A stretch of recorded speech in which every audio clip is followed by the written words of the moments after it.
Bonsoir, merci d'être des nôtres pour vos informations africaines. 10 milliards de dollars d'échanges commerciaux.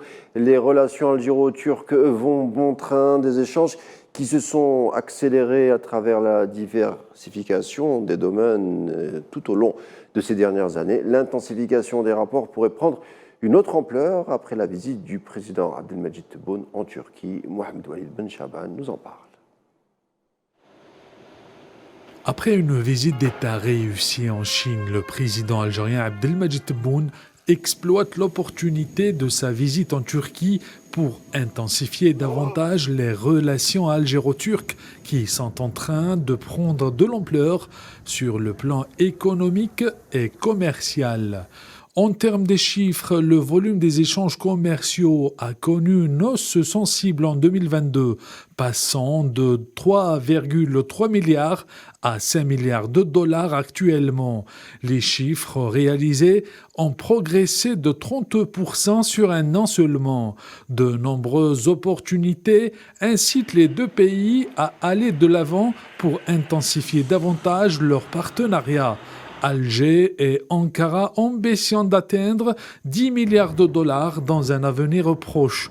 Pour ce faire, les deux parties veulent conquérir conjointement le marché de l'énergie et de l'agriculture et ne pas se limiter au domaine de l'industrie et de la construction. Les relations algéro-turques qui sont ancrées dans l'histoire se sont accélérées ces dernières années avec le renforcement et la diversification des domaines de coopération bilatérale.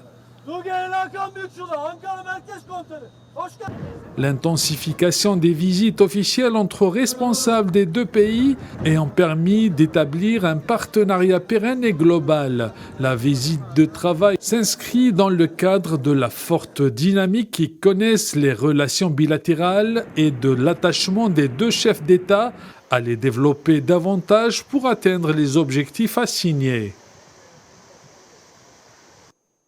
Et dans une entrevue accordée à la télévision chinoise CCTV, le président algérien Abdelmadjid Tebboune a demandé officiellement à rejoindre la Banque des BRICS tant qu'actionnaire avec une première contribution à hauteur de 1,5 milliard de dollars. Soulignons que l'adhésion de l'Algérie au groupe composé de 5 pays émergents ouvrirait de nouvelles perspectives économiques pour le monde. العالم تاع البريكس يساعدنا أكثر. وبهذه المناسبة طالبنا رسميا الانضمام لمنظمة البريكس وانضمامنا رسميا إلى بنك البريكس، وراسلنا السيدة المديرة رئيسة البرازيل السابقة أن نكون أعضاء في مساهمين في بنك البريكس. والمساهمة الأولى نتاعنا ستكون ب1.5 milliard de dollars. Et puis, à l'invitation de la République sud-africaine, le Front Polisario a participé à la rencontre des organisations et partis politiques amis du groupe BRICS et de l'Afrique en préparation du sommet des chefs d'État prévu le mois prochain. La rencontre qui s'est achevée vendredi soir à Johannesburg a vu la participation de la République arabe sahraoui, représentée par son ministre des Affaires étrangères Mohamed Sidati et son ambassadeur en Afrique du Sud Mohamed Yeslem Besset. Des représentants du Congrès national africain et le parti au pouvoir dans le pays ont tenu une rencontre avec des diplomates sahraouis au cours de laquelle ils ont affirmé, selon un communiqué du parti, l'importance d'une solidarité à long terme avec le peuple du Sahara occidental ainsi que leur soutien à l'exercice de leur droit à l'autodétermination. Dans le reste de l'actualité, les Maliens se disent largement favorables au nouveau projet de constitution. Le président de la transition, le colonel Assimi Goïta, l'a officiellement promulgué ce samedi, ce qui permet au pays de passer officiellement à la 4e République. Le référendum constitutionnel organisé le 18 juin dernier a recueilli 96,91% de oui contre un peu plus de 3% de non, pour un taux de participation de 38% selon les résultats définitifs proclamés à Bamako par la Cour constitutionnelle. Pour le oui, 3 110 877, je reprends, 3 110 877, soit 96,91%. Non, pour le non, voix 99 309, soit 3,09%. Il apparaît que le projet de constitution soumis au corps électoral les 11 et 18 juin 2023 a été adopté par le dit corps électoral. Par ces motifs, article 1 déclare adopté par le peuple souverain du Mali le projet de constitution soumis à référendum le 18 juin 2023. L'article 2 dit que le présent arrêt sera immédiatement notifié au président de la transition, chef de l'État.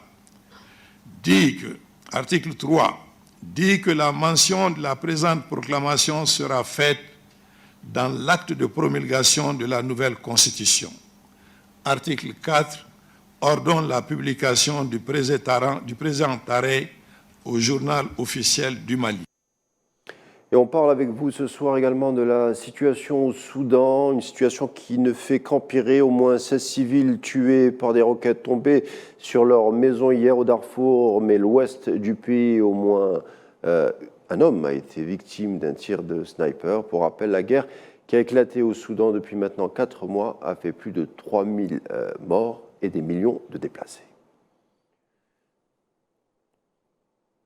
Soudan toujours, et justement, des humanitaires des Nations Unies ont exprimé leur profonde inquiétude après plus de 50 attaques contre des travailleurs de Médecins sans frontières et des installations de soins de santé au Soudan en 3 mois. Médecins sans frontières a affirmé qu'une équipe de 16 personnes à Khartoum a été violemment agressée physiquement par un groupe d'hommes armés qui les ont frappés et fouettés. Les autorités somaliennes ont annoncé avoir éliminé 100 terroristes Shebab dans une opération militaire conjointe avec les forces armées américaines. Des frappes aériennes américaines ont été menées mercredi à la demande du gouvernement somalien en soutien à une opération des troupes somaliennes dans le centre du pays.